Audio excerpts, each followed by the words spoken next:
Okay.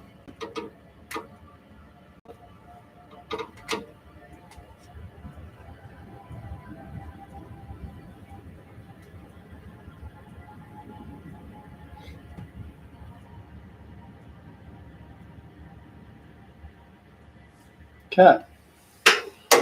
Okay. I want to believe. Okay.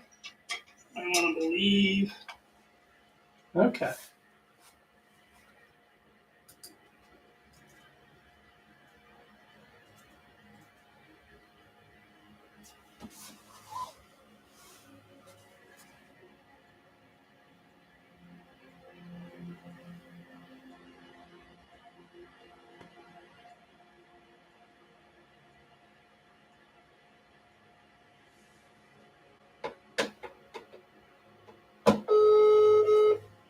Okay. We're going to try this thing.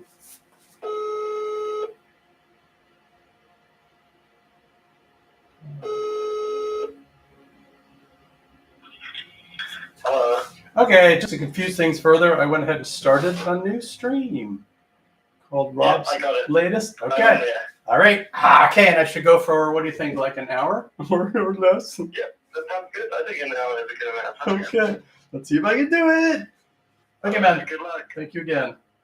Bye-bye. Uh, All right. Holy moly. Holy moly.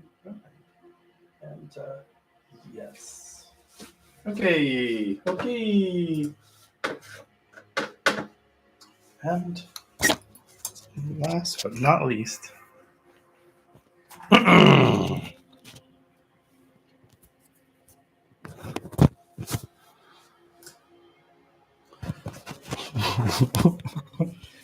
Why does he want it to look nice? I don't know. TV background. See, I was at CBS for 38 years, and I put microphones on some fairly famous people. Right? Like that matters. Right hand, good. Backwards, forwards. Okay. Yeah. We've had some, hey, Green Apple Charity. Yay, a second person. Okay. Sorry for the confusion. My internet provider here in Memphis. What do you love about Memphis? Lots of things. What do you not love about Memphis? Internet is not lovely.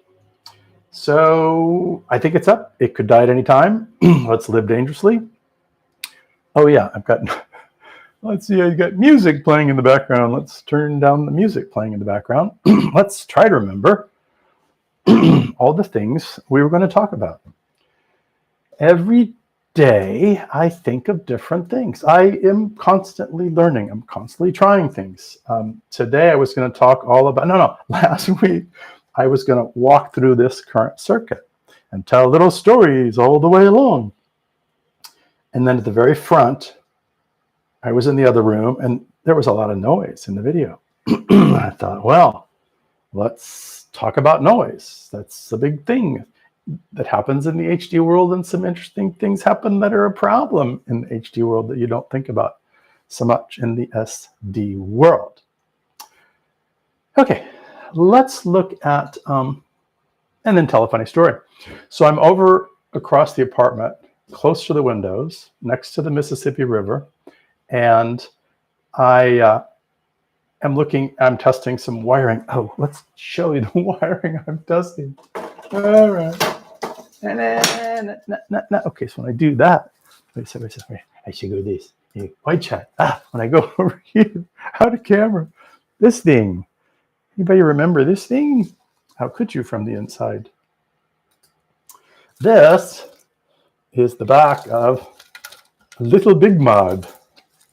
Okay. This was the colorizer synth touching thing that was at Phase Space in the sub basement. And one reason it worked pretty good in the sub basement was because we were in the sub basement, below ground, where the RF is very quiet. And who would think that New York is quiet, but Memphis is noisy? Memphis has lots of radio stations up and down the river. In fact, it's funny, half of them are K and half of them are W. My father told me when I was young that all the stations west of the Mississippi started with K. All the stations east of the Mississippi started with W, which seemed backwards when the W go. Anyway, you get to Memphis and you're looking at stations, and I'll tell you why I was looking at them, was because the W is the transmitters aren't either side of the river. Fascinating. Well, the reason I was talking about FM is because that's the first source of noise that you'll find in your circuits that come in as FM. FM is up around 100 megahertz. And you're saying, why does that matter? Well, I have this goofy idea. So let's go to camera. This camera. Let's go to this camera. Here is, get this out of the way. Can you go out of the way without completely failing? You're supposed to be able to. Let's go down here and show what kind of wires I was trying to use. In the earlier version of this, I actually had shielded wires coming off of, these were the modulation inputs. These were the modulation inputs. This was like a little, basically 2-input mixer from a DC modulation input and a video modulation input. This had DC restoration. That was the biggest problem with this design, is you couldn't put both types of signals into both inputs. They weren't labeled that way. You just had to know. I was downstairs in the space, and it was like, somebody wanted to play with it. Like, oh, sure, play with it. And I was like, oh my God, that's incredibly stupid. So it eventually led to ripping this whole thing apart. I ripped out the front end, all the circuits. I went, I don't want to do DC restoration. I want all inputs to be the same. And I frankly want to be able to patch anywhere and just make crazy things happen. It wasn't like that at all. It was very specific. And so I was starting over and thinking, okay, I'll use these panels, but I'd run a shielded cable from these connectors, cheap RCA connectors on plastic. I'd run them with shielded cable over to the breadboard, and that's a pain in the butt. Shielded cable solders to here, okay, pull off the thread, the shield wires, but then over on the breadboard is nasty, making little things that are happy in the breadboard. So this time I thought, oh golly, let's use twisted shielded. No, twisted unshielded. Thinking, oh, a twisted pair is pretty good, and this comes out of Ethernet, and Ethernet cable is 100 ohms impedance. That's close to 75 ohms, isn't it? And so I'm wiring happily away, and I go, you know what? I better test this. I better actually see, because not only that, but I was going to use my own. I'll never find it here. Let's find it. Can we find it? Hell to the no. Can never find anything I want. I had started this system with these Radio Shack distribution amplifiers. This is how the whole DC restoration thing happened. They were lovely, inexpensive, HD-ish, good broadband, multiple outputs. Put your video in, it comes out. But you didn't know where the video was going to be. It was basically AC coupled in there, all in the positive domain. AC coupled. I don't know where the black is. Or sync. I'm like, I don't know where. So that was nice, but they were nice, metal encased, circuit board PC, probably with a ground plane. I'll make my own. I will. I didn't bring it in here. I'll make my own. I called it the Annex, this big old thing that would have all the input and take advantage of the fact that HDMI, when made over into this, I can show. Bam, I can show you. I got this. I got this right here. Okay. This was the bad one. I use this forever. This was inexpensive, seemed to work great. In fact, at the end of lesson 2, season 2, I said, but there are caveats. Caveats. And then, because I'm an old man, I'm spaced out, I said, but I can't remember what they are. The first one was, as that thing comes in, if you don't terminate it, you don't get anything. Just like, that's not good. And that's weird. And the second thing was, sometimes it doesn't work. I think I mentioned that on the last stream. Anyway, but the cool thing is, with that one and the better one, let's go to the better one. Okay, the better one, you'll notice this doesn't have a power supply. The nicer one comes from these folks. Component H, nope, not that one. Nope. Oh, This is dated. Anyway, it's like that. No, it's not. I brought up the wrong graph. Come on. Yeah, well, things were very much better organized for today's show until the internet went to shit today. 2 hours for airtime and up and down, up and down, and up and down in the living room to see if the internet was playing or not. I put on the movie, Everything, Everywhere, All at Once, and I was getting nowhere, nothing, ever, never, never, because it would just keep freezing. It's like, yep, internet's going to shit. So anyway, I was much more organized before that 2 hours of madness. At least I got audio. Okay, back to where I was. Yeah, you know where you were. Let's see what touch it. Talking about noise. Okay, so boy, did I think it was a great idea briefly to use Twisted Pair. And they were easy to put the little end on that goes nicely into the breadboard. Ooh, yeah. I'm like really an expert at crimping these suckers on. And so that was all good. And I did all 8 of them. And then suddenly thought I'd better test this. And oh my. No shielding. Really, Rob? You need shielding? Yeah, I think. On the panel, on this panel, let's widen out. The panel was, and it's going to go away too. I'll tell you a story about these switches in a second. The panel is all just DC. No problem. This was not pretty just as well, because I'll make it pretty at some point, and it's going to change. It's going to be all done over.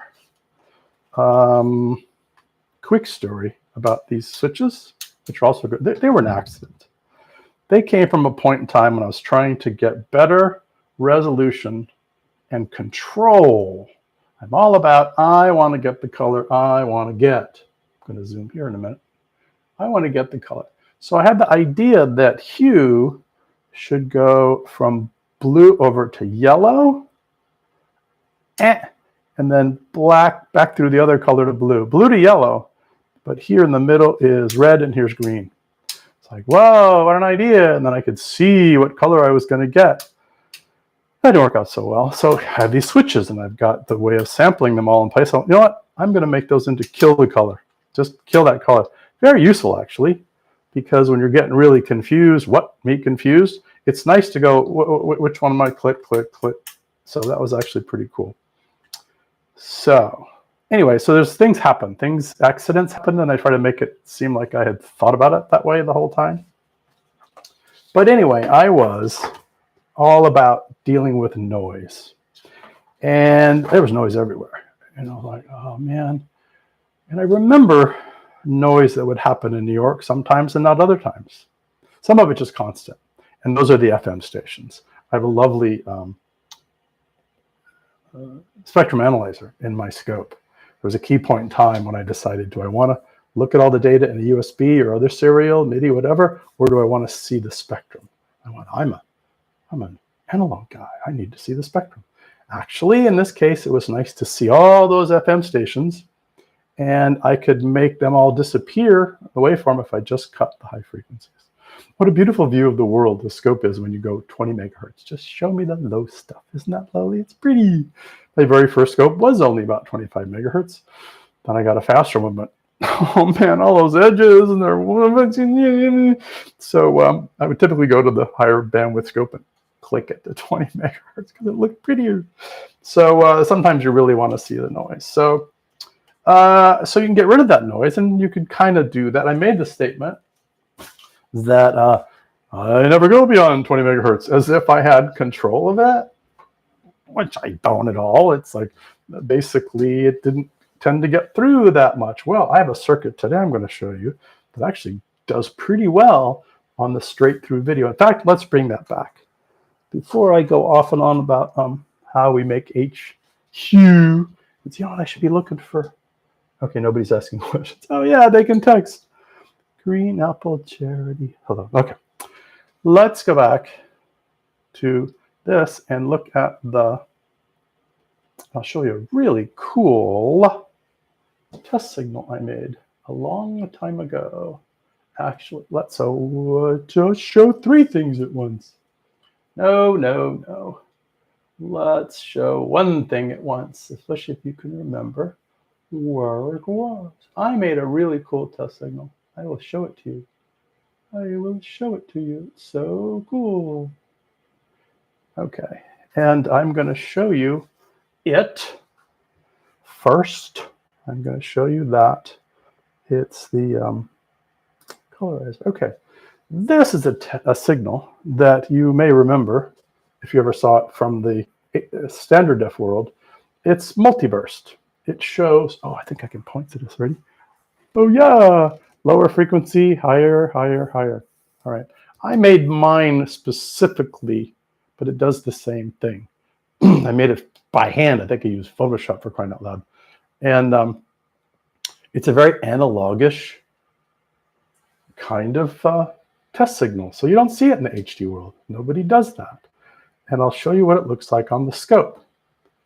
And the yellow is, I can switch and confuse. Okay, one scope is showing the signal. The yellow is showing the input. I came in on the bottom, which is a little bit strange. Usually I come in on the top and go out the bottom. Because of, don't worry about why, the input's coming in here. So my yellow probe, it's yellow probe is what's coming in, and the blue probe is what's coming out, and that's what we'll see on the scope. Now, the thing that excited me, I get excited. The thing that excited me, I'd forgotten which frequencies I'd chosen, right? And I was like, I knew it was higher. I literally had to go back and put the signal on the oscilloscope, see its waveform, and zoom in. You'll notice those are really sine waves, but on a digital sampling scope, it's not as pretty. It's the one time I miss a phosphor scope. This is much prettier. But anyway, as it turns out, I had done something smarter than I thought. I'll show you what I did that was so smart. This is 5 megahertz. Like, wow. So in the HD world, that's 5 megahertz. That's higher resolution than you get in the standard def. And that's like the lowest here. That gives you an idea how sharp and crisp HD can be. So what I did from there is I just doubled. It worked out for the pixels, right? These had to happen in nice smooth pixel counts so that it would be pretty and line up all pretty. So this is 5 megahertz, that's 10, that's 20, and that's 40 megahertz. So my comment about I never go beyond 20 megahertz, simply not true. I actually have, coming out of my circuit, some 40, 5, 10, 20, only down some, 40, a still healthy amount. Frankly, even coming in, it was not full tilt boogie. So it's like, wow, I can actually see. And to give an example, let's just see some of those these little guys. What is that? Those are the edges that were created. Those are the sort of crosstalk of the blanking and the sync pickoff. And if we want to make everything look prettier, we go to bandwidth of the video, and I say 20 megahertz. That's prettier. The edges get nicer. Now it's still kind of noisy. Of course, I can set the scope in such a way. I get weird sometimes. I go, I want to make it look pretty. And I literally can go up here and go, oh yeah. However, when I do, I'm not seeing, this is like how many samples the scope is taking. So you really, it's like a resolution thing. I usually keep it here because of compromise. Anyway, so, but I go back to here. All right, so there's full and there's rolled off 20. And when I was in the other room, that was the funny part. So funny. So I'm out in the lab, the real lab area. I call this the studio area because I can close the door and not drive my wife crazy. And I can leave tripods and such set up and not drive my wife. Oh, you don't see the tripods. not wide enough to see the tripods. Trust me, there's tripods. And out in the lab, the tripods were extremely annoying. So I can leave them set up in here. I can leave the lights all set up, and it looks, half decent. And so I'm out in the lab where I have the more test equipment, more, it's where I build things. Actually, I'm getting a little split personality because the scope goes from one place to the other. Fortunately, it has a handle. But I'm out there, and I'm doing those simple little twisted pair coming from Ethernet cable and seeing horrendous fuzziness. Well, that was all the FM stations up off the river. I think I already covered this before, sorry. And here, they're gone. They're almost way much lower. It's like, oh, well, my lesson today, but, and here's the big but, the big but. There's some things I did down here, not down there, down here, that we need to remember building stuff. And that is how it is built, okay? Just by chance, just because it would work, I used some of my VEX metal to mount the RCA connectors. That VEX, that's the ground. That's a big old ground. And really, the chassis underneath the breadboard is the ground, which is kind of like ground plane. And you may notice every place, many places where there's extra places to be, I put the ground. Ground. And when I do that, and I keep these leads very short, okay? As opposed to that braided stuff that's long, it's little tiny. So first rule, get good shielding as much as possible. Keep the wires short. And then you get some pretty decent waveforms. Now this colorizer is very simple. It was the one I did to want to show folks. There's a camera. Yeah, the light. I wanted to show that the circuit I was proposing really worked well, and it does. It's very clean. And let's take a look at it with a test signal, right? Actually, this is pretty cool. Okay, I'm going to put up another test signal that I think I made by myself. I made by hand. All right, and this is a stair step. And for some reason, I wanted my stair step to go up. For whatever reason, they typically come down. All right, that's going up. Now you can, depending upon how well you see things, see the noise in the, I can point here, right? There's some noise in there. And that's not the FM noise. That's some, like, I don't know, AM radio and communications noise. It can also be much worse out in the other room, and it can change by the time of day it is, depending upon what time of day it is. But anyway, this is a wonderful circuit for showing off how clean the colorizer is, because I'm actually going through the colorizer with this circuit. Now, that's pretty nice and pretty clean, actually. One thing you'll notice is this little white line here. That's the delay. I'm using fairly slow comparators, the old LM319. It's got 80 nanoseconds of delay. Now, in the old day, you'd say 80 nanoseconds. In standard def, that's like it never even happened. 100 nanoseconds is 10 megahertz. So 80 nanoseconds is like, golly, 12 megahertz. It's gone. There's no there. So that would barely even be like an edge. In HD world, that's significant. So using the LM319, if we're going to combine real video with colorized video. Now, you don't have to. In fact, in the simplest colorizer, I don't. And then you sort of don't care, and you don't even notice. I have so many things to show you. So the 80 nanoseconds being a long time, let's go back to this. This is kind of amusing. This shows how really, really pretty my colorizer is. Simple, very simple. It also allows the original video, in this case it's black and white, to poke on through. So I'm kind of bringing a color down from above. So it's really like a two-color colorizer.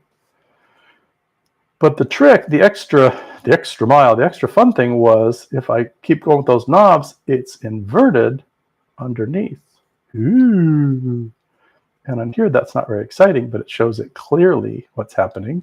See, there's black to white, and there's white to black. How cool is that? So that was a cheap and dirty, easy way to get not only real color video in there, but also to get an inverted. And it's just the luminance inverted, which is one of my favorite effects. Can be really cool, spacey, weird, neat. Yeah, there's, okay. Hello, XCX. I don't know when you joined, but hello.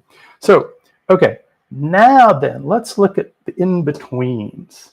The great thing about using StairStep is that you get this nice stepped thing. Bump, bump, bump. But let's go in between there. Da, da, da, da. Ha, ha. What's that? Well, the comparator is trying to pick off an edge or a threshold difference that isn't there. That's flat. So that might be a nice effect, but it's very hard to control. In fact, we might be seeing our AM radio there, you know. But I like it pretty, which is kind of silly because it's like I'm more into the plumbing than the water. Okay, so that shows you that. And this leads me, because I'm going all over the place with my, what the hell I'm talking about.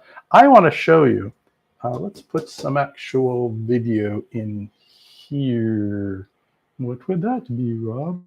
I had a wonderful YouTube. Yeah, this'll show. Let's go to a lovely YouTube. Oh, here, let's go to the wide shot. Oh, now we can see me working. Look, I'm over here. Something to watch. I can play music. Let's play music. No. Okay, space music while I watch. You need space music. Okay, so over here, there's two things I want to show. Oh, that's more fun than this, but I want to go to the other one. I'll get back to it, I promise. I will go here. Oh, let's do this. I was curious how this would play. Let's see how this would play. Yeah, let's see how that plays. Okay. This was on the street in New York as I was heading to work one day on the bus, and someone wanted video of the Guggenheim, which I never loved from the outside. It looks to me like a big washing machine, but there's the Guggenheim. Now, what I want to show about this, in a nice high contrasty world, even this kind of colorizer looks pretty cool, right? And we see the yellow of the construction piece of equipment coming across. What happens now when I turn these guys the other way? Oh, it's negative. So that was the trick I was telling you. So just like this much, colorizer is pretty cool, fairly useful. We'll notice that if we cared, there's that 80 nanoseconds of delay. Okay, well, it just looks like some nice, edge. Cool as that. And but what happens if we get to some place that's not so high contrast? It gets very noisy. Now, noise is kind of cool until you don't want it to be there. So this is like a nice, simple comparator-based colorizer. I want to show what happens when you do it a different way. I don't think I'll talk about how much time do we have. I don't think we'll talk about the chips today. We'll be doing this every month, and there'll be lots for me to talk about later.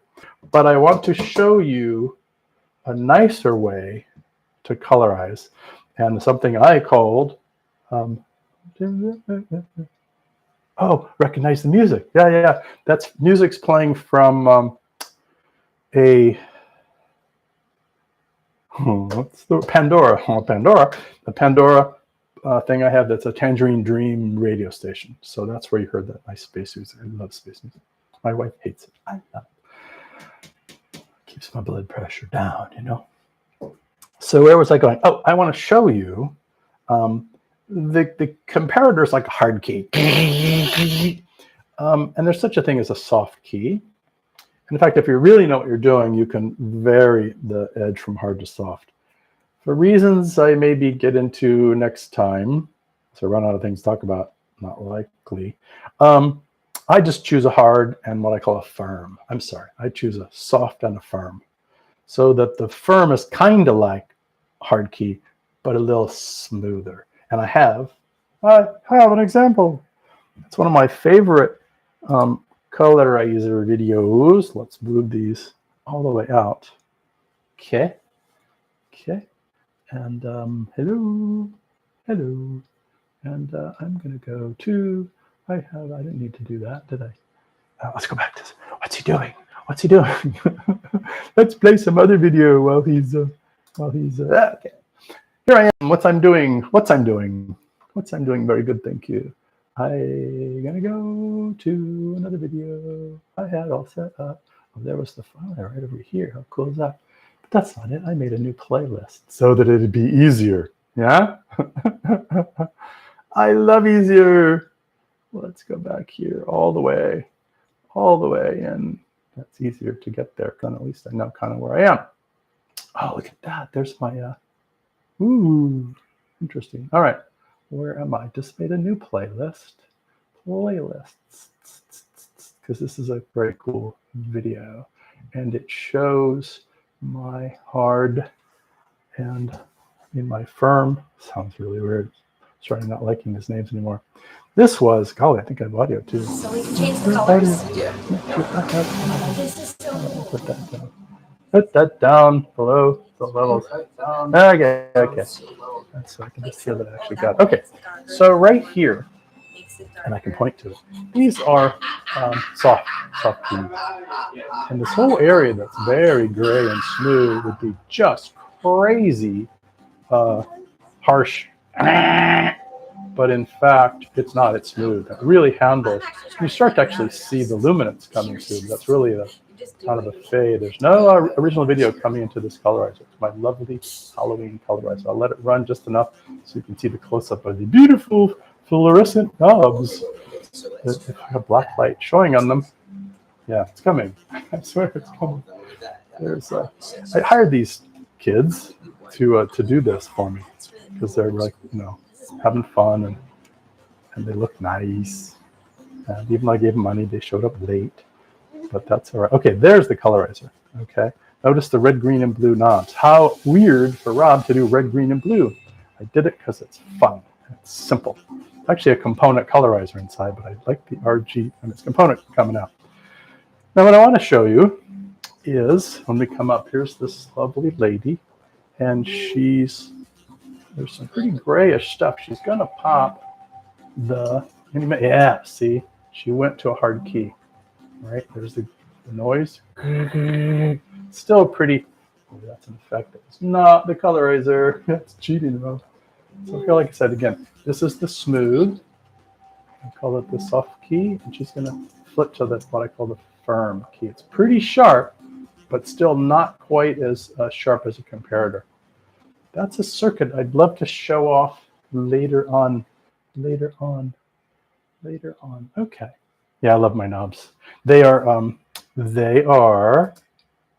knobs were 3D printed. Ooh, back when it was first starting out and they gave you free software to do your 3D stuff.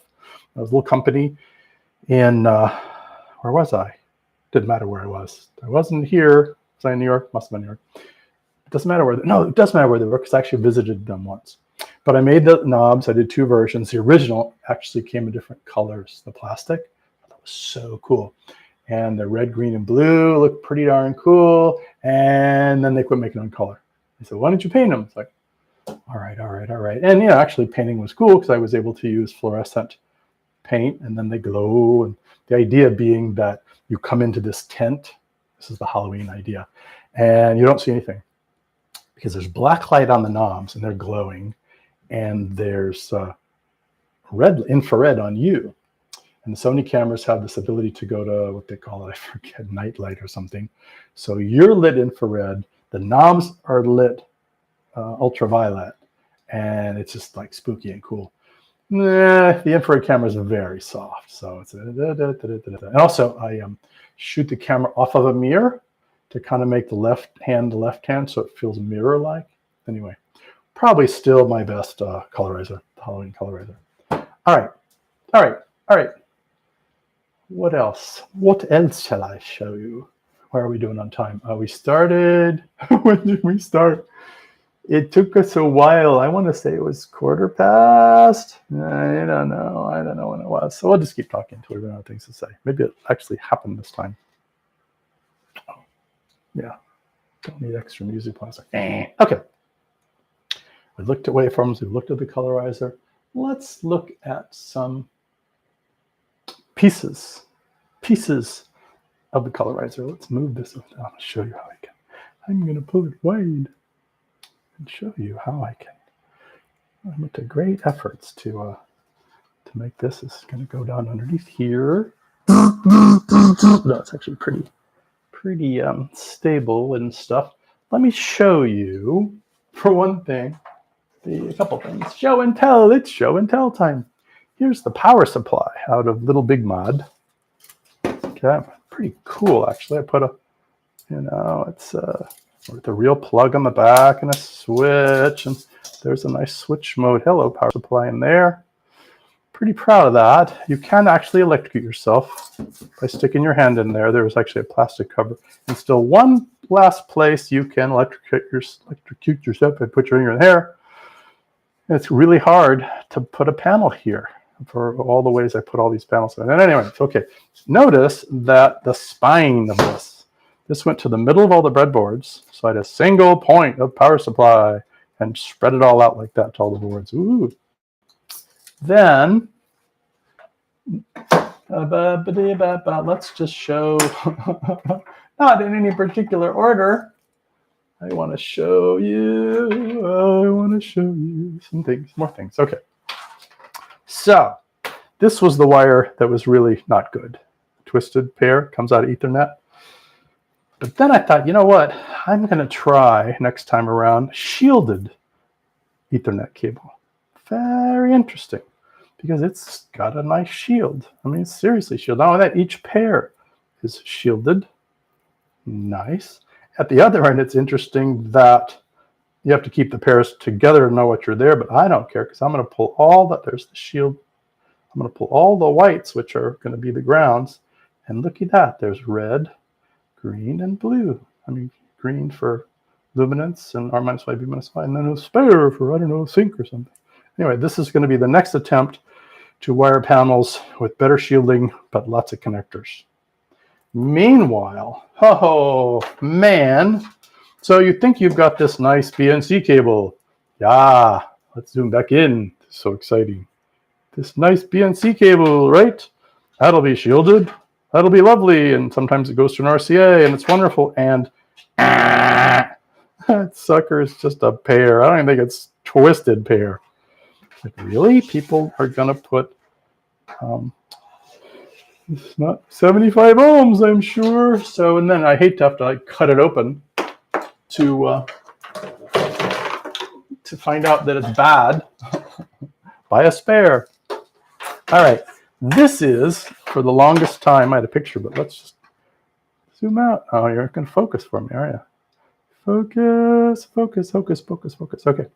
This was, yeah, this is the one I used for the longest time. Okay. And I built systems and systems and systems, and boy, did I have problems periodically. And you know how, 34 minutes. When did he say that? Okay, 34 minutes. Of course, the thing about looking down and seeing the text doesn't have a timestamp. It could have been too long ago. So, okay, so this is what I use forever and ever, except with no power supply, cool, but didn't always work. And it would not work. It would just not make sync. And so that was pretty painful. So don't buy this. Or if you're going to use them, if something goes wrong, just unplug them and plug them back in again. Well, that's pretty messed up. So the new one, that's really nice. And it's labeled nicely too. There was an in-between version of this that I showed you where it's like hard to tell. They use the same box for the two different ways. It's HDMI, so Y, P, BR, PR. Nice power switch and DC and the typical, luminance, B-Y, R-Y, and left and right channel. Okay, these, and they're still like $25. Lovely, lovely, lovely. Now, let's talk about The other end, okay, we made it out to analog, we're going to go back to digital. Something to be aware of when you go back to digital is the sample clock of the A to D. Okay, because I've run into this where the scope looks fine, everything looks fine. I run it to one monitor, it looks fine. I run it into the old Blackmagic, oh, they were such a pain. A to D, I'll call it, component to, what is with our D? To HDMI. Geez, it's go to SDI. I don't even care. I don't want to think about it. Basically, the analog front end. Okay. Now, what clock grade is it clocking at? Well, golly gee, you know, that's an interesting question. If it's going to handle, and who knew there even was anything that existed, 1080p60, that sucker probably has a clock of something like 140 megahertz. Up beyond the FM radios. Ooh, and they can really moray, you know. And even if it's not going that high, it's still going to go with sample, let's say, up to 70 megahertz. And that's halfway between TV and FM. And so sometimes you have to like put a little filtering, if you easily can, to get rid of that. In fact, I said I was done with it, but I did in fact. I love breadboards because you can add something after you're already done. Go to breadboards. I did in fact. I should show you the effect. It didn't need to happen in this room, but I put a little tiny 10 picofarad capacitor in there. And because I ran up to my big Vizio monitor, and it just was crapola. And I went, oh, you know what? Let's filter off. And it didn't do too badly. It didn't make it so horrible, actually. So there's that. Let me show you some future stuff. First of all, one of the expensive things, well, two things. No, 5 things. So all future projects will be, in fact, that's why Little Big Mod is ripped apart. I'm going to start over because of those plastic and all that wiring. Forget about it. So we're going to go to breadboards and out the way here. So probably all future panels will be on metal.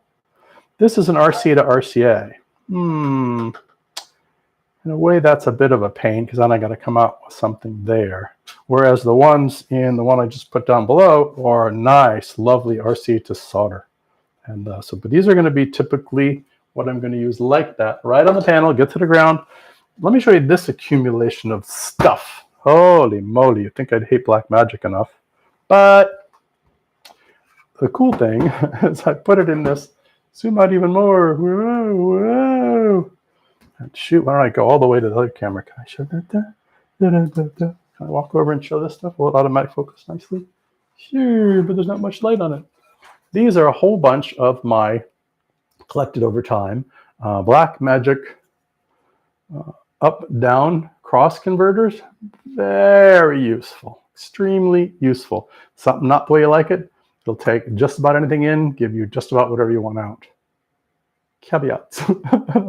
I tested it to some degree, and it didn't like 50 hertz much. It just had issues there. Sorry.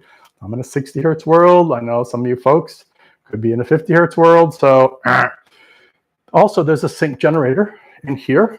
The sync generator had a caveat. Very cool. It makes various syncs. And I can gen lock all my up-down cross converters, which was what I wanted because I want to have a bunch of analog inputs, HT analog inputs. And I want them all gen locked so I can use them. I'll have to turn them from HDMI back into analog, no problem. So I want to gen lock all these guys. Great. I got this sync generator. Great. Guess what this, and that's the other thing. I became briefly sold on, what's the right word, in love with, totally engaged in 1080p 60. Wow, it exists. In fact, that colorizer over there, it's the first and probably last 1080p 60 hertz colorizer. I kind of wanted to show that that circuit, that basic circuit, would handle anything. And it will. Is there standard def that gets to be HDMI that's component? I don't know. So I said, it'll do anything. And it's like, well, anything you can get to HDMI.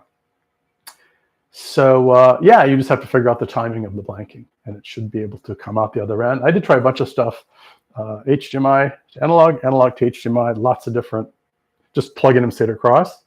Fine, worked great. So the problem, like I said, I'm 1080p and my color is, because really, I'm out of focus. He's losing focus. What are you focusing on? Because I'm running through these to get to my colorizer system, which is because of that, I could make it in there anything I want. Oh, I thought, well, why not 1080p? Get rid of the damn, I'm going out of focus. What have I said? I'm sorry, I hate going out of focus. Who's focused now? How about that? I can't see if I'm focused or not. Okay, I won't worry about it. So I thought 1080p, that's it, 60, hallelujah, all the way up. Forget interlace, evil interlace. Although interlace can do some cool things, like mixing in a way, fields and such, but I was gonna go 1080p 60. What happened? The sync generator from the broadcast TV world really doesn't do 1080p. It does 1080i. So I got sucked back in to 1080i. Damnation. And of course, I got to have 1080p perfect because of how I am. I don't want blinking. So I'll tell you, because I have lots of time. Actually, I don't have that much time, do I? 35%. Okay. Let's tell a few more stories. Blanking. 1080i blanking. And I want it perfect because I'm a damn plumber. Plumber? There's got to be a better metaphor than that. But I want it perfect. I want it exactly where it's supposed to be. I want it to be stable to stay there. It's my goal in life. So it's really hard to get the timing of the vertical portion of the blanking. The two fields are not the same. Really, the mouse battery. What now? The battery's low. Lovely. Will you hold on enough for the rest of these? Jeez Louise. I had a backup plan for that, but it's not here. Anyway, so sync pickoffs, okay? You've seen me do a bunch of different sync pickoffs. There's this chip and that chip and the Oro chip and the Oro chip. There was this fabulous Elantec. I loved everything Elantec did. It was going to give out vertical blanking. Hallelujah. The hardest thing to do it was going to do. And that chip, just I couldn't get it to work stably. I made a little circuit board for it. Nope. In fact, I had at one point, it would work if you didn't decouple it. No, that's voodoo. It's got, you want to decouple it to work better. Didn't decouple. It's like, I got so pissed at the sync pickoff chips. I went, screw it. I'm going to build a blanking. I'm going to build a blanking that doesn't use a sync pickoff chip at all, right? How pissed off was I? So this was, and my goodness, the fellow actually soldered it, right? This is blanking. This is something I want. I always put red at the top, +5. Hallelujah. How cool is that, right? Well, it's funny. I had convinced myself after I built this that it didn't work, that it was intermittent. You know what I figured out later? Evil. It's intermittent. No, this guy is intermittent. Never, ever. It. Some cool stuff about this. There's a good old 311, LM311. Doesn't have to be fast. Then I did something interesting. These are the one shots for the horizontal blanking. I used that chip there. That chip. What's the chip, Rob? It's an Arduino. It looks like a chip, so it's not so embarrassing. But I did a really interesting thing to get vertical sync, which is too much detail right now, but it's very cool. You can pick off vertical sync with a flip-flop.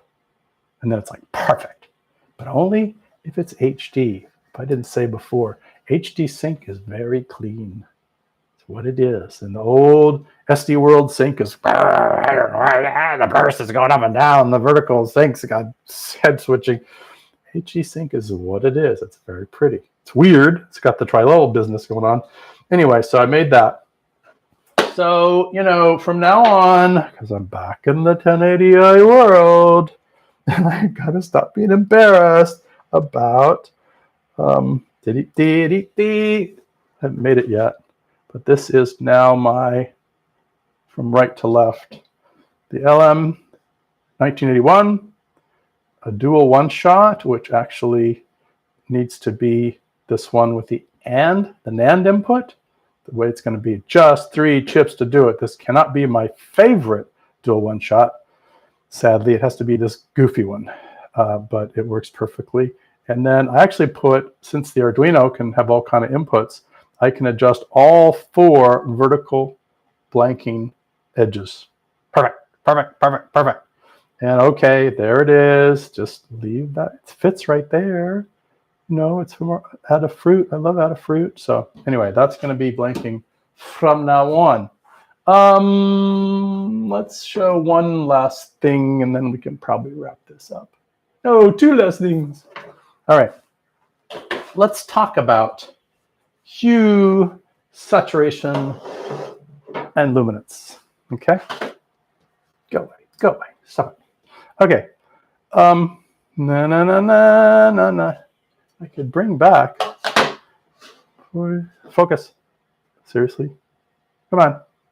Come on. You can focus. Let me bring back this panel to show you that really the colorizer down below. I tried joysticks for a while. Yeah. It's still so easy to choose a color with luminance, saturation, and hue. There's a little funny caveat about blue and blue, but we'll get to that later. But still, that's just nice. But how do you get those?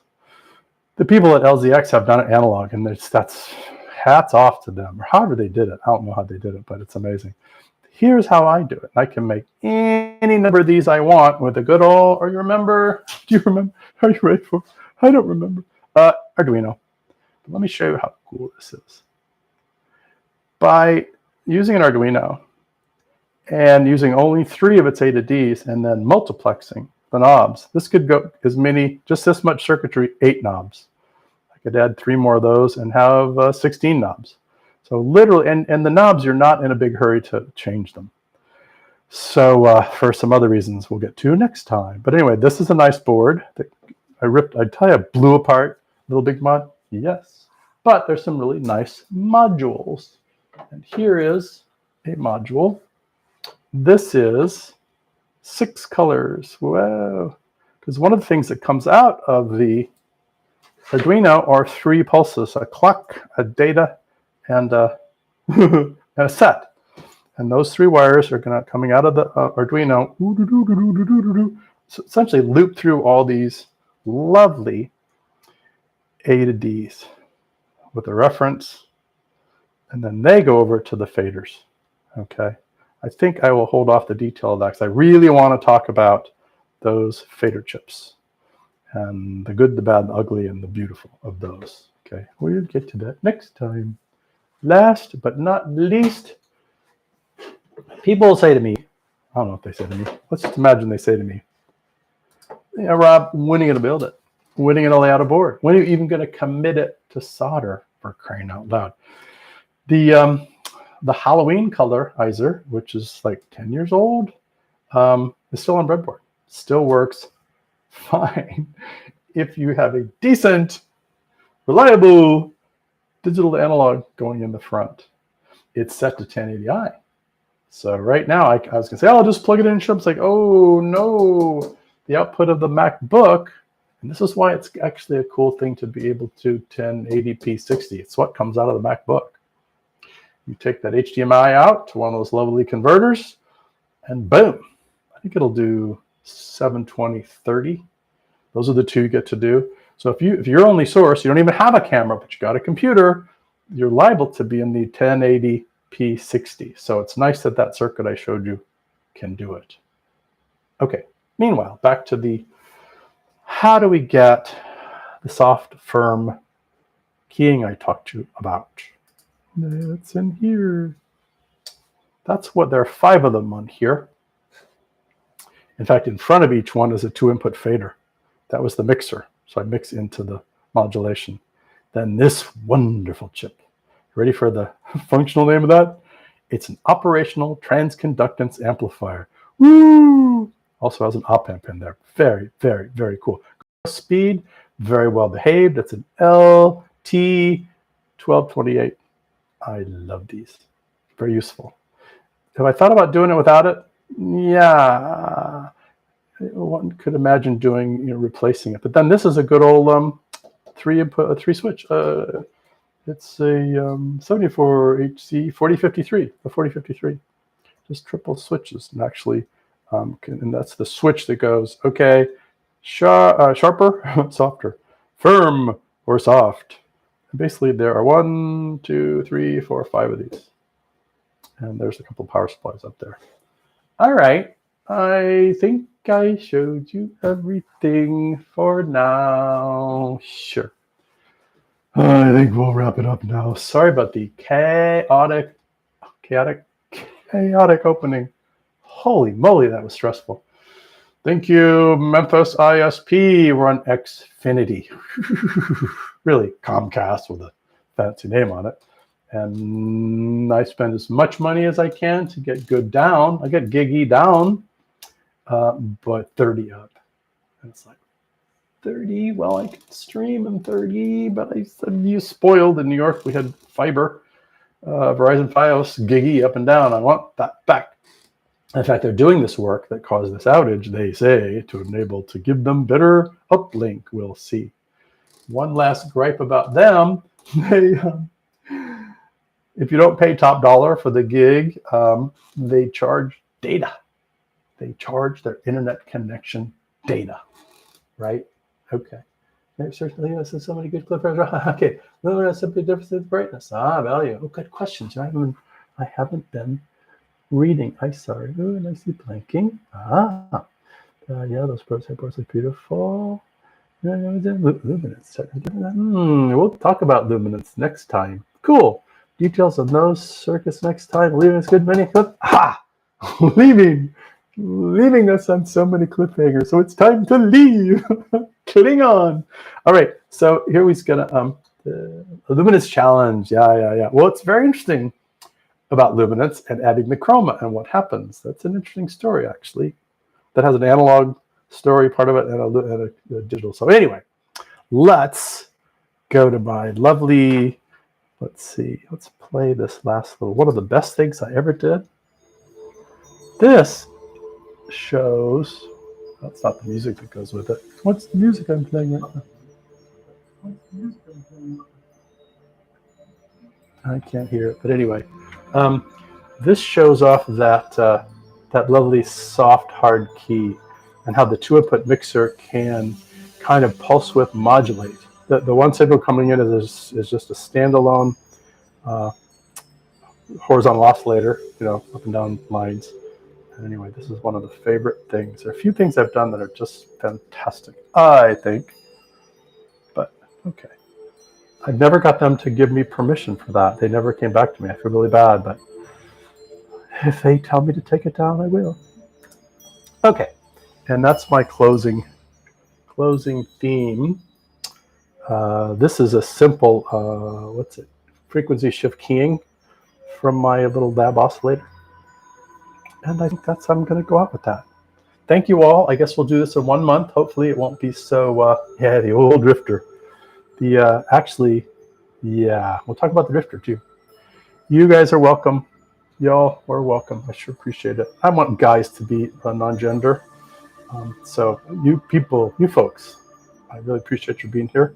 And we'll see you next time. Bye-bye.